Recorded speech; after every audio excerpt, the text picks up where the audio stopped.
Hello everyone, this is Dion Sol. I hope everyone is doing well. And as you see before you, we are looking inside the cockpit of the Coronado Falcon 50.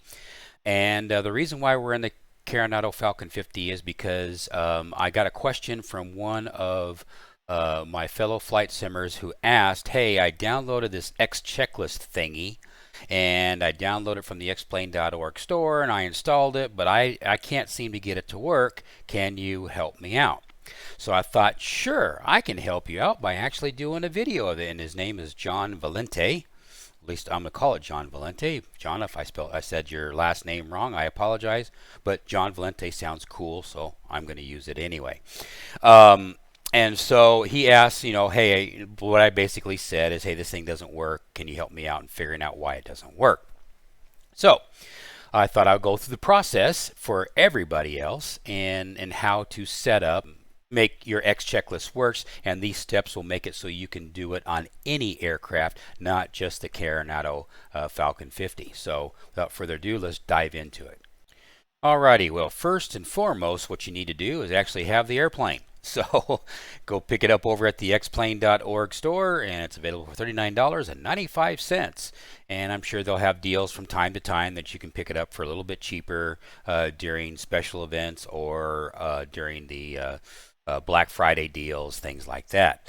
So that's the first thing you want to do is you need to get up the airplane. Now, second of all, or the meat and potatoes, what people really care about is getting it. What you want to do is you want to go over to the xplane.org download section under index, and you can actually search for it. But what you want is checklist.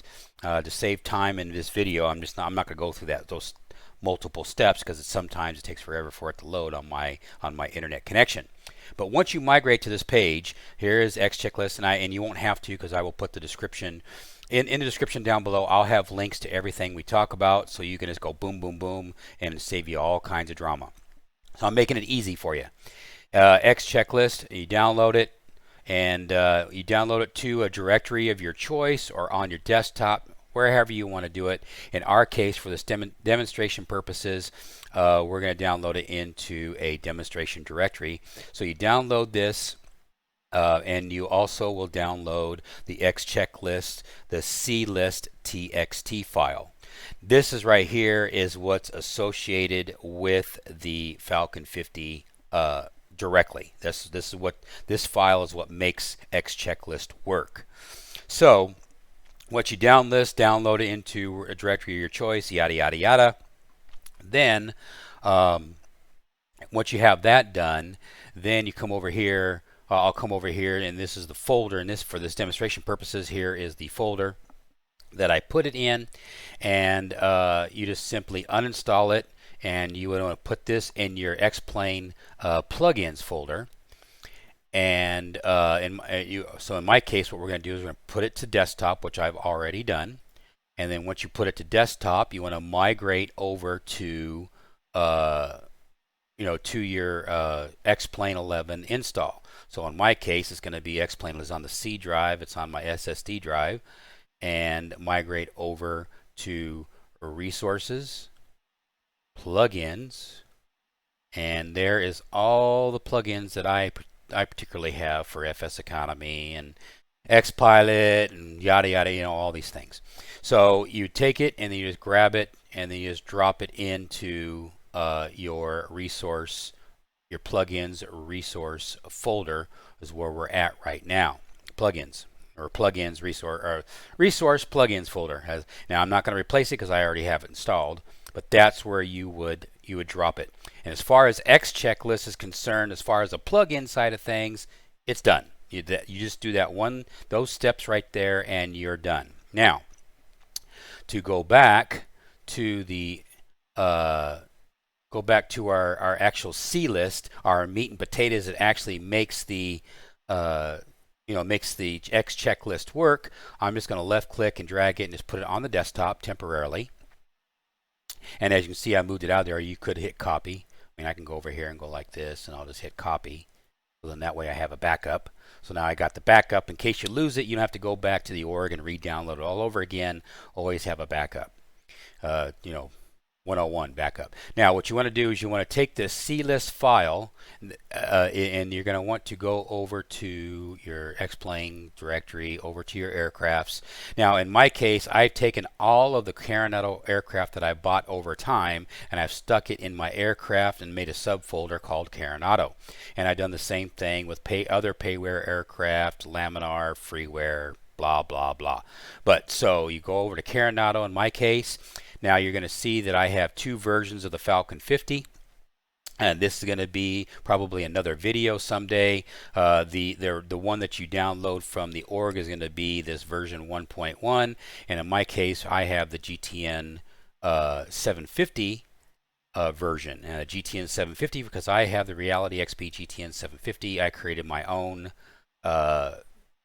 aircraft folder regarding that. And you can see right here the C list is right there, and you just drag and drop it into the C list into the folder of the aircraft. That is a lot of times where it won't work, is because they dropped it in there, and accidentally when they dropped it in there, that they accidentally renamed it.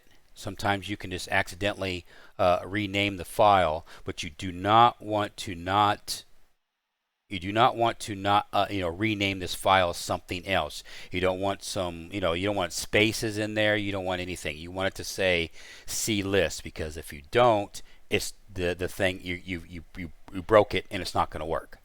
So, and that's all there is to it. It's that simple. And you do these same steps. The same type of steps, I should say, with every aircraft that is available. That if you want, the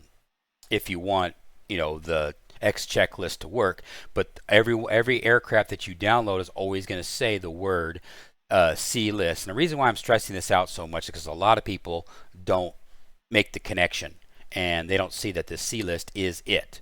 Most of you do, but some people don't, and I understand that. Hey, especially when you're new, you don't know.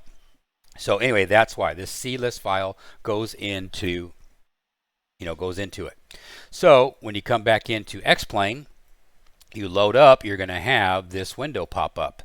Now, if you want the GUI window, now once you go over here and load up X-Plane, you load up everything, this window is going to pop up automatically that you see, and it's going to say welcome aboard, yada yada yada. And then also when you go down to your plugins menu inside X-Plane here, you're going to see all of the steps, all the phases of flight that you can jump to. So review, reference data to performance data. And so you can go through the checklist and just go through them line by line.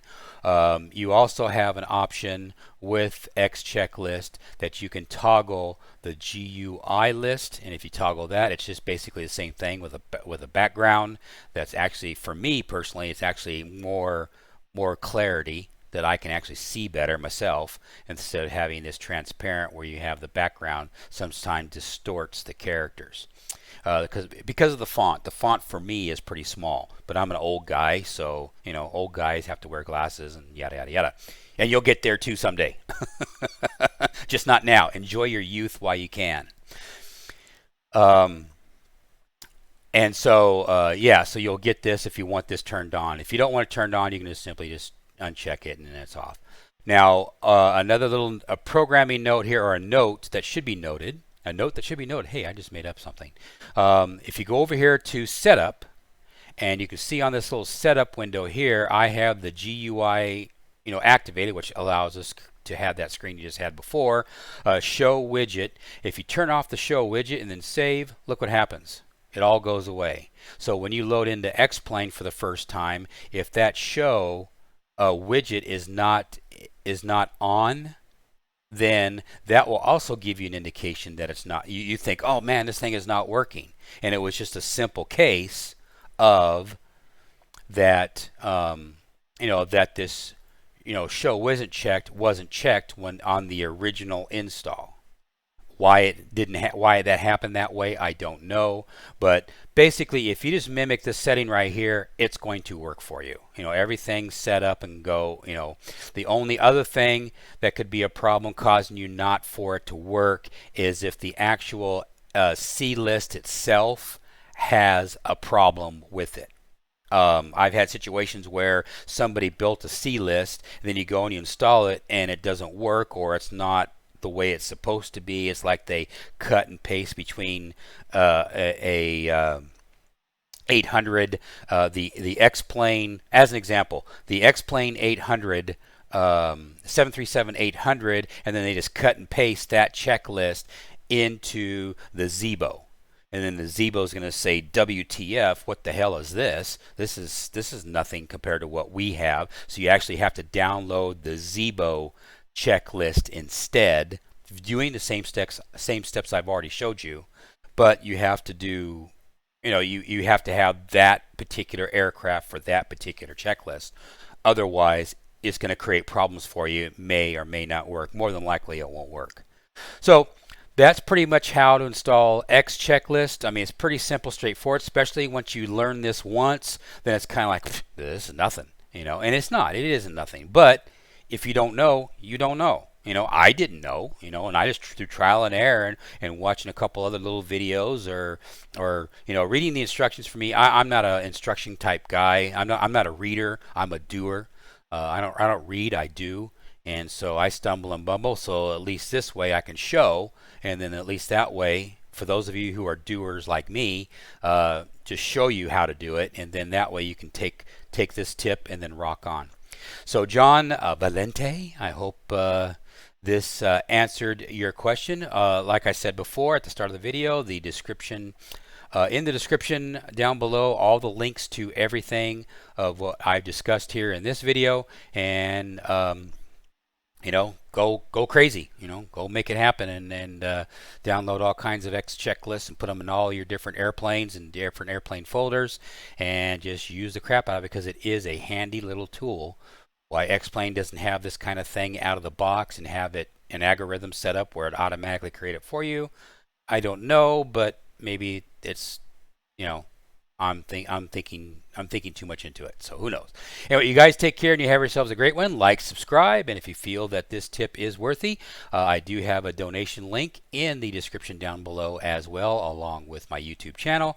It's a PayPal link. Eventually I'll get Subscribestar. I just haven't done it, or I don't know what the hell I'm doing with Subscribestar. I know most people like to use Subscribestar and not PayPal, but I greatly appreciate any love you can share. Is most appreciated, because this stuff takes time for me to do, and I like to get paid for my time.